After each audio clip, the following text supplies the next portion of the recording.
مجھے ایک بات بتائیں، اب دوبارہ سے باتیں چل پڑی ہیں کہ جی اب خان صاحب کی گرفتاری ہوگی، اور ابھی شاہ محمود قریشی صاحب نے کہا بھی ہے کہ سب ضمانت پر پہنچ جائے، اور ہو سکتا ہے جس وقت ہم اس کو پبلک کریں، پوسٹ کریں، پبلش کریں اس ویلاگ کو، اس وقت تک شاید ہو سکتا ہے کہ عمران خان صاحب گرفتار بھی ہو چکے ہو، لیکن بہرحال نہ بھی ہو۔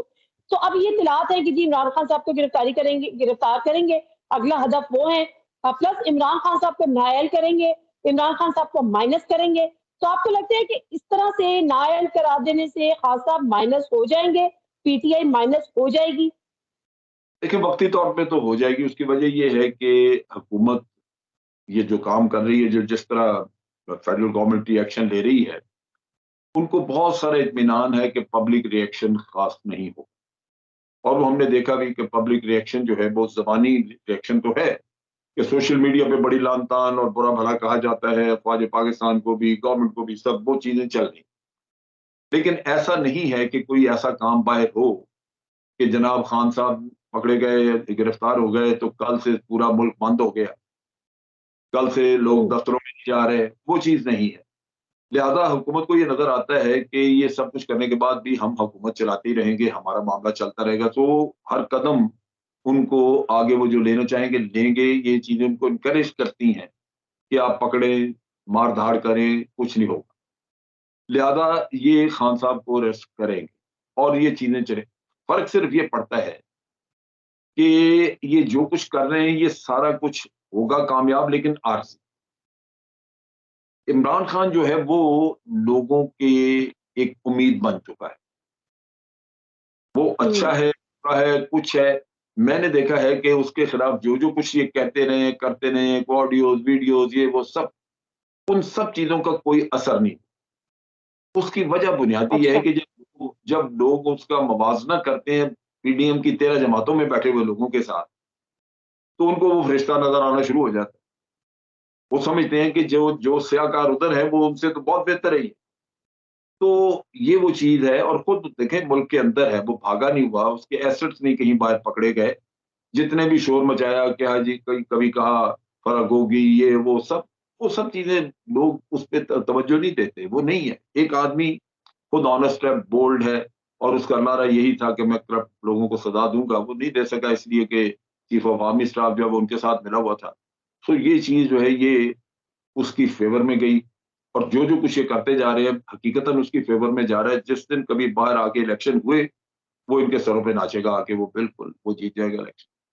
تو ان کو یہ حماقتیں اچھا کرنی جی، نہیں کر کے اپنے لیے خرابی کرے۔ وقتی طور پہ تو ٹھیک ہے، ان کا معاملہ چل جائے گا، لیکن ان دا لانگ رن جو بھی یہ حضرات کر رہے ہیں یہ ان کو بعد میں مسائل آئیں گے، کیونکہ الٹیمیٹلی تو پبلک اوپینین ہے وہ پریویل کرے۔ اچھا آپ نے چونکہ ان ویڈیوز کی اور آڈیوز کی آپ نے خود بھی بات کر لی ہے، میں نہیں چاہ رہی تھی لیکن بہرحال اب ہم کر ہی لیتے ہیں اس پہ، کیونکہ عمران خان صاحب کے ویسے کہا کہ جی اب ظاہر ہے کوئی کرپشن کا کیس نہیں نکلا، کوئی آپ کے کوئی کک بیکس، کوئی کمیشن کچھ نہیں نکلا، ایسٹس انہوں نے بنائے نہیں، جائیدادیں انہوں نے بنائی نہیں، منی لانڈرنگ انہوں نے کی نہیں، تو پھر ان کی کیریکٹر اسیسینیشن۔ اب جو یہ سلسلہ ہے، پھر ہمیں پتہ ہے کہ آڈیو ویڈیوز کہاں ریکارڈ ہوتی ہے، پھر کبھی وہ جاری کرنا، کبھی ان پہ توہین مذہب کے الزامات لگانا، کبھی دہشت گردی کے لگانا، اور اب جو ہے وہ بشرا بی بی کے ساتھ ان کے نکاح پر مفتی سعید آل آف سڈن آ جاتے ہیں سامنے، جو پہلے کبھی بات نہیں کرتے تھے، اب وہ آ کے بات کر رہے ہیں کہ جی ایک نکاح یہ ہوا تو دوسرا نکاح یہ ہوا۔ تو اس کے پیچھے آپ کو لگتا ہے کہ یہ حکومت وقت ہے، یہ سیاست دان ہے، یا جہاں آڈیو ویڈیوز ریکارڈ ہوتی ہیں وہاں یہ طالبان کسی نہ کسی کو لانچ کیا جاتا ہے، جیسے قاسم شاہ صاحب ٹائپ کے لوگوں کو؟ دیکھیں پہلی بات تو یہ کہ مفتی صحیح سے یہ کچھ بھی کہلوا سکتے ہیں۔ میں اس شخص کو پچھلے 35-40 سال سے جانتا ہوں۔ میں بریگیڈیئر تھا جب میں پہلی دفعہ میری اس سے ملاقات ہوئی، اور وہ ہر ہفتے آ کے تو ہمیں دست دیا کرتا تھا گجرانوالہ، اور پھر یہی شخص تھا جو کہ جس کی شادی بھی اسی وجہ سے ہم نے ہمارے اپنے جاننے والوں میں ہو گئی۔ اس عورت نے طلاق لی اس سے، وہ کہنے لگی کہ یہ تو رات کو بلو فلمیں لگا کے بیٹھ جاتا ہے۔ تو مفتی سعید جی جی، تو وہ بڑی بہت ہی دیندار فیملی ہے، انہوں نے دیندار سمجھ کے تو کرایا بھی، یہ ہمارے قریب ہی رہتے ہیں وہ۔ تو انہوں نے ہم سے بھی ڈسکس کیا، بالآخر یہ طلاق کروائی ان کی بچی کو۔ تو مفتی صاحب کی کیا کہنے ہیں، وہ جو جی چاہے کہتے رہیں، لیکن فیکٹ یہ ہے کہ میں نے بہت سارے لوگوں سے اس پہ بات کی. آج بھی میں ایک صاحب سے بات کر رہا تھا, بڑے سینئر بیوروکریٹ. وہ کہنے لگے کہ جی دیکھیں, ذاتی اگر زندگیاں ہم دیکھیں تو جو حضرات آج حکومت میں بیٹھے ہیں ان کی زندگیاں زیادہ خراب ہے, ذاتی زندگیاں ان کی اندر سے زیادہ سیاہ نظر آتی ہیں, لیکن اس کے باوجود یہ حکمران. تو اس نے کہا کہ ان کو اگر میں صرف حکمرانی کے نقطہ نگاہ سے دیکھوں تو عمران خان جو ہے وہ کم از کم اس کے اندر اس وطن کی محبت ہے, خلوص ہے اس کے, اور ذاتی طور پہ وہ کرپٹ بھی نہیں. تو انہوں نے کہا ان کی تو ذاتیات بھی ساری گئی گزری. تو اگر عمران خان کے اپنی لائف میں کوئی کہے جی وہ پلے بوائے ہے یا کچھ اور بھی کہہ دے, تو جہاں تک ملک کے ساتھ محبت کا تعلق ہے, وفاداری کا تعلق ہے, وہ اس کی انکویسچنیبل. اس نے یہ کام نہیں کیا کہ وہ ہمیں منہ موڑ کے ہمیں پاکستان آرمی کہ جب ہم سوشل میڈیا کی آپ کو بامبے میں وہ دہشت گرد بھیجنے چاہیے تھے, عمران خان نے تو نہیں کہا, اور ڈان لیگز اس نے تو نہیں نکالی. تو میں اگر دوسروں کے ساتھ مقابلہ کروں تو وہ تو اپنے مفادات کے لیے سب کچھ کر گزرنے کو تیار. دوسری چیز یہ ہے کہ عمران خان اکیلا ہے, وہ ایک جنگ لڑ رہا ہے, جبکہ باقی سارے اپنی اولادوں کے لیے کرتے ہیں. کوئی اپنی بیٹی کو وزیر اعظم بنوانا چاہتا ہے, کوئی اپنے بیٹے کو بنوانا چاہتا ہے, کوئی آگے بیٹوں کو بھی, بیٹی کے بیٹوں کو بھی آگے, وہ تو اپنی دوسری تیسری نسل تک کا سوچ رہے ہیں. تو ہم ہی بیوقوف ہیں کہ ان کو سر پہ بڑھائے رکھیں. 22 کروڑ لوگوں میں کسی کا بچہ, کسی کی اولاد نہیں ایسی کہ جو لیڈر بن سکے یہاں پہ.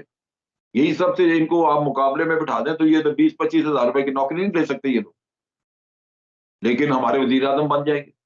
تو اس لیے ان لوگوں سے جان چھڑانا اس ملک کے لیے بہت ضروری اور بڑا بہتر ہے. اگر یہ نہیں ہوگا یہ ملک کسی طرح برباد رہے. صحیح ہے سر, آپ کی لاسٹ کامنٹ لوں گی جنرل صاحب. جب ہم سوشل میڈیا کی بات کرتے ہیں تو کبھی اداروں کے خلاف باتیں ہوتی ہیں, کبھی حکومت وقت کے خلاف باتیں ہوتی ہیں, لیکن ایک کیریکٹر ہے عادل راجہ, وہ بڑی اپنی باتیں کر رہے ہوتے ہیں کہ پتہ نہیں ہمارے خاموش مجاہد یہ کہہ رہے ہیں. انہوں نے میری ایک ٹویٹ کا رپلائی کر دیا تو لوگوں نے کہا کہ آپ کیا چاہتی ہیں کہ آپ کو بلیک ویگو, کالی ویگو جو ہے وہ اٹھا کے لے کر چلے جائے. یہ وہ سچی باتیں کرتے ہیں, ان کے واقعی اتنے مصدقہ ذرائع ہیں جو ان کو سچ بتاتے ہیں, یا وہ بس ہینگی پینگی کر رہے ہیں, یا آپ کو لگتا ہے کہ کوئی ملک کی خدمت کر رہے ہیں؟ کون ہے یہ؟ خدمت تو نہیں, کیونکہ ان چیزوں سے دیکھیں جی دشمن ہمارے خوش ہو رہے ہیں. عادل راجہ ٹھیک کہتا ہے, یہ غلط کہتا ہے, مجھے اس کا تو کنفرمیشن نہیں ہے, لیکن ایک چیز ہے کہ اس کے ذرائع اندر بہت, اس کے تمام اداروں میں, ان میں اس کی بنیادی وجہ ہے کہ وہ کئی سال تک انہی اداروں کے لیے کام کرتا رہا. وہ ہمارا پرسن تھا, ایکس سروس مین سوسائٹی کا اسپوکس پرسن تھا, جس کا میں پریزیڈنٹ, اور اس نے, ہم نے بنیادی طور پہ, چونکہ ایکس سروس مین سوسائٹی جو ہے وہ ایک طرح کی آرمی کی آپ کہہ لیجئے کہ سیکنڈ سٹنگ ہے, اس کے پشت پناہی پہ کام کرتی ہے کہ اس کو سپورٹ ملے ریٹائرڈ لوگوں سے. لہذا ہم جو کچھ بھی اسٹیٹمنٹ کو پریس ریلیز دیتے ہیں, کچھ بھی کرتے ہیں, جو آرمی خود نہیں کہہ سکتی وہ ہم کہہ دیتے ہیں, اور ہم مشاورت سے یہ سارا کام کرتے. تو یہ ہمارا میڈیا ہینڈلر بھی تھا اور ساتھ یہ اسپوکس پرسن تھا. نتیجہ یہ کہ میڈیا ہینڈلنگ کی وجہ سے میڈیا میں بھی اس کے کانٹیکٹس تھے, اور ISI اور ISPR اور GHQ وغیرہ میں, کیونکہ بریفنگ وغیرہ لیتا تھا جا کے, تو اس کے کانٹیکٹس موجود. تو ہو سکتا ہے کہ وہ اپنے کانٹیکٹس استعمال کریں, لیکن غلط ہینڈلنگ یہاں پہ یہ ہوئی کہ جب اس نے کوئی 1-2 ٹویٹس کی عمران خان کی فیور میں, تو ان کو چاہیے تھا کہ اس پہ اتنا ریئیکٹ نہ کرتے, اس کو بلا کے سمجھا دیتے. ریئیکٹ انہوں نے یہ کیا کہ اس کے گھر پہ 2 دفعہ FIA کو لے جا کے ریڈ کیا, اس کی ماں کے ساتھ بدتمیزی کی. اس کے پاس غالباً سٹیزن شپ ہے انگلینڈ کی, اس کی وائف انگلینڈ کی رہنے والی ہے, وہاں کی سٹیزن ہے, وہ انگلینڈ بھاگ گیا. اب اس نے جو ان کے ہاتھوں ذلت اٹھائی تو وہ اس کا بدلہ چکا رہا ہے. تو یہ چیزیں تو انہوں نے سب کے ساتھ, نادیت تمہیں تو پتہ ہے میرے پیچھے FIA نہیں لگائی انہوں نے. ہم لوگ بڑے میچور ہیں کہ اس کے باوجود مجھے FIA والے نے کہا کہ جناب ہمارے پاس تو کچھ نہیں ہے, آپ کا اپنا محکمہ آپ سے ناراض ہے, ان کو جا کے بات کریں. تو بات یہ ہے کہ اگر آپ اس طرح کے کام کریں گے, اور اپنے ہی آفیسر جو ساری زندگی آپ کے لیے کام کرتے ہیں, میں 14-15 سال سے دیکھنا نادیہ تیرے ساتھ بے شمار پروگرام کیے, کہ میں نے ہمیشہ آرمی کو ڈیفینڈ کیا, بالکل بالکل تو 101%. بہت کیا، لیکن یہ کہ کبھی اگر پولیٹیکل سائڈ پہ آپ کے کوئی ڈفرینسز آ بھی جاتے ہیں تو آرمی کا تو کام نہیں ہے کہ وہ سیاست میں ہو، سو انہیں پرانی منانا چاہیے. لیکن جنرل باجوہ کے آرڈرز پہ یہ اس کے ساتھ جو کچھ ہوا وہ بڑا قابل مذمت ہے. اب وہ جا کے ان کے ہاتھ سے نکل گیا تو وہ جا کے باہر گند مچا رہا ہے، جبکہ میں سمجھتا ہوں کہ اس کے ساتھ انہوں نے بڑی زیادتی کی.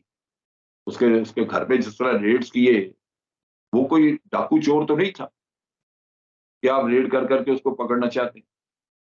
اس شخص کے ساتھ انہوں نے جو کچھ کیا اس کے بعد وہ غصہ نکال رہا ہے. ان کو کرنا نہیں چاہیے تھا. یہ کوئی میچور ہینڈلنگ ہوتی ہے. ہر کسی کو جا کے آپ، یعنی آپ اس سے اندازہ کر لو نا کہ میرے یہ ہاتھوں کے پڑے ہوئے سارے باجوہ شاہجوہ سارے، میں لیفٹیننٹ جنرل تھا، یہ لیفٹیننٹ کرنل تھے، اور ہماری بے توقیری کرنے پہ تل گئے کہ جناب آپ ایف آئی اے نیب یہ ایف بی آر پیچھے لگا دی.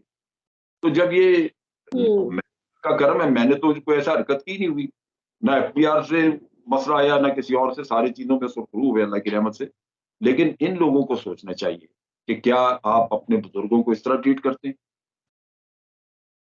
ہم اگر منہ کھولے تو ہم غیر ذمہ دار کہلائیں گے، لیکن فیکٹ یہ ہے کہ بجائے اس کے کہ ہمارے تجربے اور ہمارے مشورے سے فائدہ لیں کہ ہم ان کو گائیڈ کریں کہ دیکھو یہ چیزیں ایسے نہیں ایسے، آپ الٹا تھانے داری دکھا رہے ہیں.